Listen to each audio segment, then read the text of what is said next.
उठो जागो और तब तक मत रुको जब तक लक्ष्य की प्राप्ति ना हो जाए।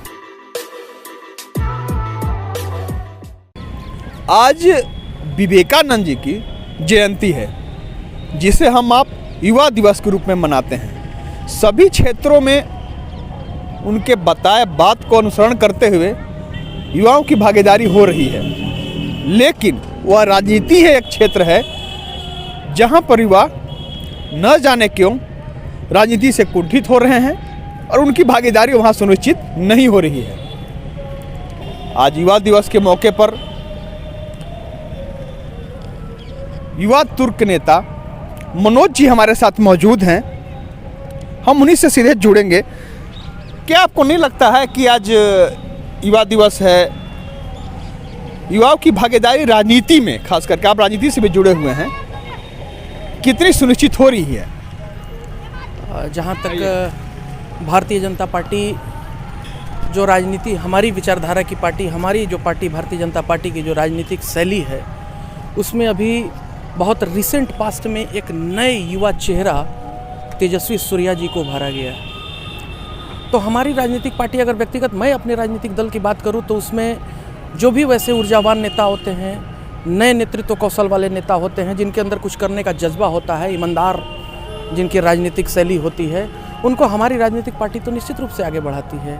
और रही बात कि अब राजनीति में पार्टियों के द्वारा क्या दिया जा रहा है, या राजनीति में युवाओं की क्या सोच है और वो राजनीति में क्यों नहीं आना चाह रहे हैं, क्योंकि मैं ये समझता हूँ कि आजकल के परिप्रेक्ष्य में युवाओं को राजनीति से थोड़ा मोहभंग जरूर हुआ होगा। बड़े नज़दीक के कालखंड में ऐसे कुछ एक्सपीरियंस रहे होंगे उनके, लेकिन मैं ये मानता हूँ कि अगर आपको कहीं किसी चीज़ की सफाई करनी है तो उसमें हाथ लगाना पड़ेगा, और तभी जा कर के आप इस राष्ट्र में कुछ नया कर पाएंगे। और अगर आप आज विवेकानंद जी की बात कर रहे हैं, तो ये मैं ज़रूर समझता हूँ कि हमारे जो भारत के जो युवा हैं, जिनके अंदर समाज सेवा की कुछ भावना रही है, या राजनीति के माध्यम से देश को किसी नए आयाम तक पहुंचाना चाहते हैं, उनको राजनीति के क्षेत्र से जरूर जुड़ना चाहे दल या विचारधारा आपकी कुछ भी हो, लेकिन आप जिस भी विचारधारा के नज़दीक हो उसमें ज़रूर जुड़ें, और उससे आप राजनीति के माध्यम से समाज सेवा में एक नया आयाम स्थापित कर सकते हैं। हम जहाँ पर हैं अभी नेट लगा हुआ है, जहाँ बच्चे क्रिकेट खेलते हैं, अभ्यास करते हैं, छोटे बच्चे से लेकर बड़े बच्चे भी यहाँ अभ्यास करते हैं, लीग मैच भी होता है। कहने का मतलब कि खेल में युवाओं की भागीदारी हो रही है। कई युवा, धोनी भी हमारे इसी राज्य से आते हैं, झारखंड से, कई चेहरे सामने आए। देश स्तर पर भी खेल में ज़्यादा युवाओं की भागीदारी हो रही है। देखिए, खेल में जिससे युवाओं की भागीदारी हो रही है, वैसे राजनीति में भी खिलाड़ियों की भागीदारी हो रही है। आप बहुत सारे ऐसे राष्ट्रीय स्तर के खिलाड़ियों को देख रहे होंगे जो भारत में राजनीति के माध्यम से जन सेवा के लिए भी आगे आए हैं। वो सचिन तेंदुलकर जी का आप ले लीजिए, या राठौर साहब हमारे केंद्रीय मंत्री भी रहे थे। तो इस तरीके से आप ये देखिए कि खिलाड़ी भी आगे जा कर के जब पूरे तरीके से अपनी सफलता के चरम पर पहुंच जाते हैं, तो फिर कहीं ना कहीं अगर उनके अंदर राष्ट्र सेवा की भावना आती है, तो बहुत सारे ऐसे युवा खिलाड़ियों को देखा गया है कि जिन्होंने राजनीति में आकर के भी अपने काम को आगे बढ़ाया है, राष्ट्र की सेवा की है।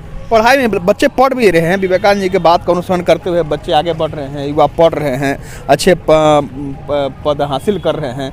हम अब शुभेंदु का उदाहरण ले सकते हैं। अपने जिला का बात हम गढ़वा के भी जरूर करना चाहेंगे कि यहाँ पर शुभेंदु जो सहिया निवासी ही हैं, गढ़वा जिले के हैं, IPS बने, तो बच्चे पढ़ भी रहे हैं। लेकिन क्या उनके मन में क्या कोई गलत मानसिकता घर कर गई है कि राजनीति बहुत अलग क्षेत्र है, राजनीति बहुत खराब क्षेत्र है, ऐसा कुछ? इस तरीके की चीज़ें प्रचारित कर दी गई हैं कि राजनीति है अच्छा क्षेत्र नहीं है, या इसमें राजनीति को बड़ा दलदल रूपी संज्ञा से भी लोगों ने बहुत बार प्रोनाउंस किया है।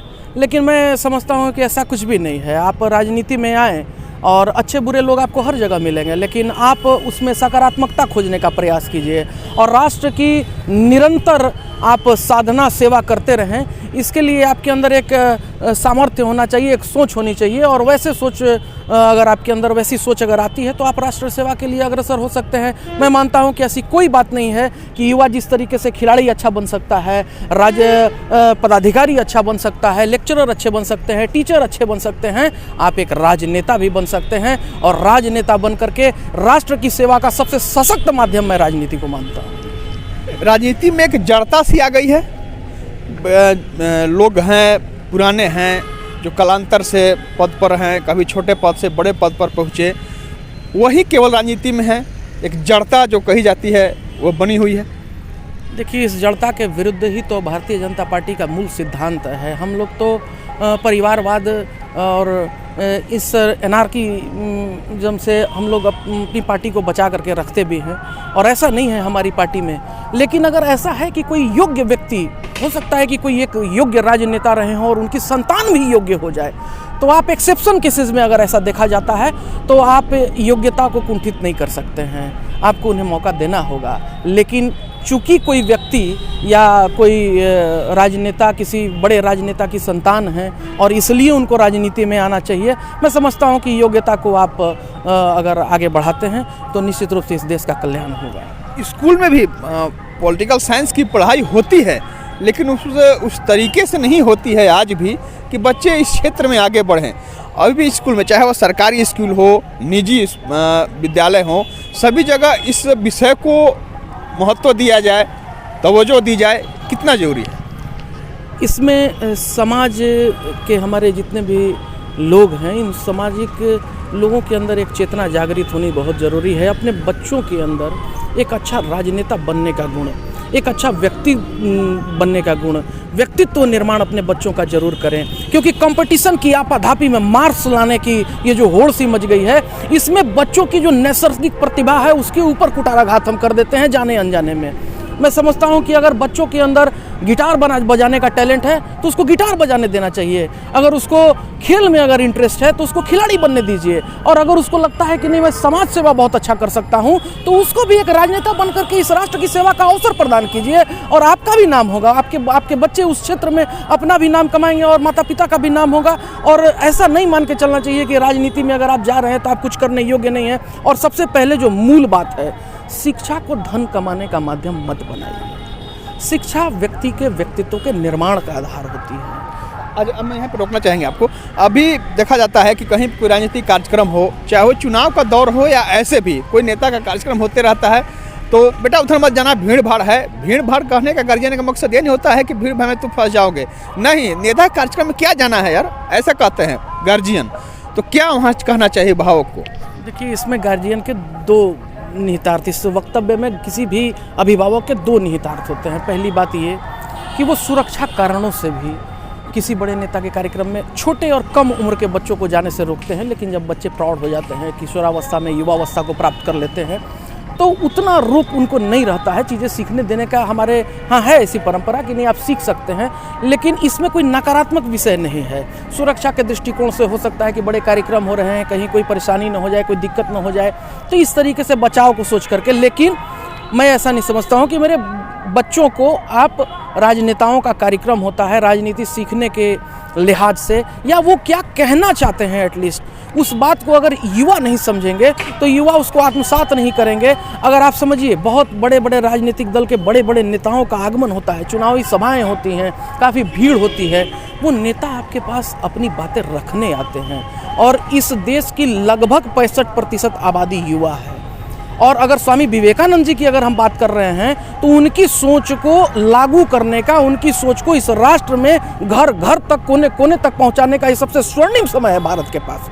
आप 65% युवा देश है, विश्व के सबसे युवा देश है, यह वो नंगड़ाई ले रहा है इस देश की। तो बच्चों को युवावस्था में जब वो पहुंचते हैं तो उस कार्यक्रम में जाने से न रोके, उनको सीखने समझने का अवसर जरूर दें। हाँ, अगर छोटे बच्चे हैं और माता पिता कहते हैं तो माता पिता सर्वस्व अपने बच्चों की सुरक्षा चाहते हैं। इस कारण से आज भाजपा कार्यालय में, गढ़वा जिला मुख्यालय का जो भाजपा कार्यालय है, वहाँ पर कार्यक्रम हुआ युवा दिवस को लेकर ही। आप भी वहाँ पर मौजूद थे, आपने भी अपना उद्बोधन दिया। क्या कोई गुड़ बात आपने कही वहाँ पर, संक्षेप में?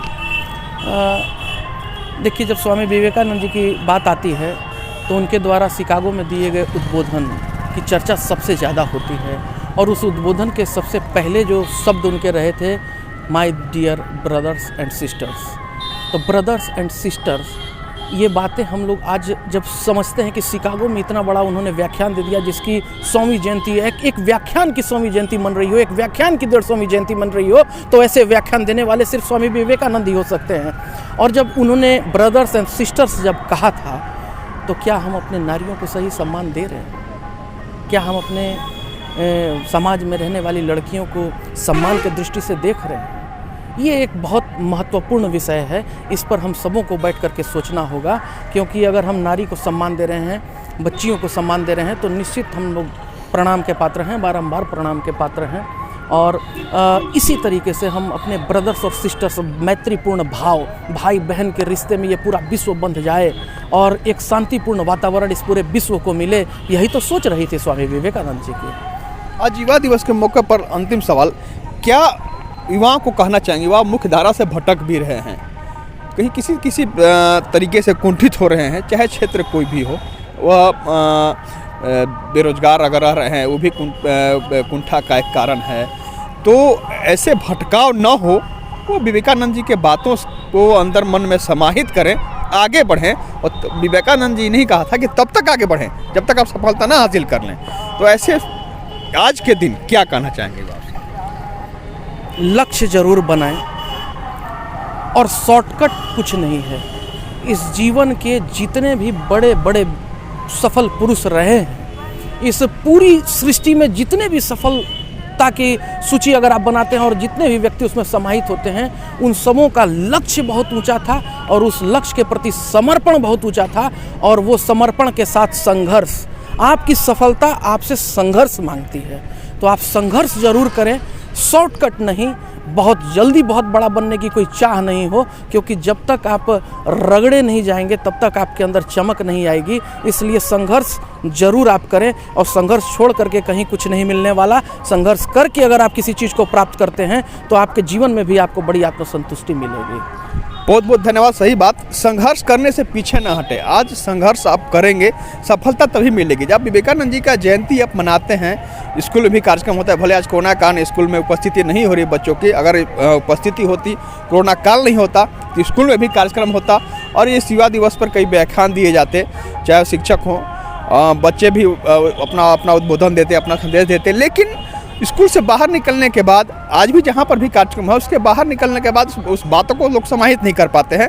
युवा ही आज स्थिति यह है कि रोजगार नहीं के मिलने के सूरत में वो भटक जा रहे हैं मुख्य राह से। लेकिन समय है, समय का सदुपयोग कर रहे हैं आप, साथ ही साथ संघर्ष से ना घबराएं। जिस तरह मनोज जी ने कहा कि संघर्ष से बिल्कुल नहीं घबराने की जरूरत है, तब तक आपको चलते रहने की जरूरत है जब तक आपको सफलता नहीं मिल जाए। विवेकानंद जी ने भी यही कहा था। इसलिए आज युवा दिवस को मनाना तभी सार्थक होगा जब आप संघर्ष करते हुए सफलता को हासिल करेंगे। आशुतोष रंजन, बिंदास न्यूज।